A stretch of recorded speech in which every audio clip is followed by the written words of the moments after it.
Oh well, the tipping point of all these things, the moment in modern civilization equivalent to the fall of the Roman Empire was the First World War.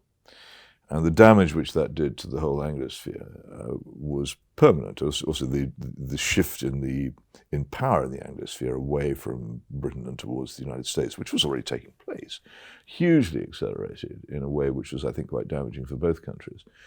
And that's the root of almost anything you care to name, it seems to me, in the modern world. I can't find a more easily established and evident moment at which everything began to go the wrong way.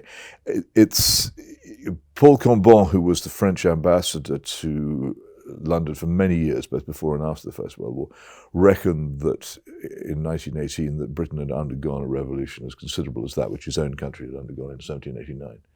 And I think he was quite right. But the thing is, it was never acknowledged as such. We carried on with the outward forms. I'll say this, it may disrupt your timings, but last night I had the news that my good friend Christopher Booker had died. And he was always very keen on mentioning Kierkegaard's great statement about revolutions, that the most effective ones were those which left the buildings standing and all the apparent outside characteristics of society still seeming to be there, but inwardly everything had changed.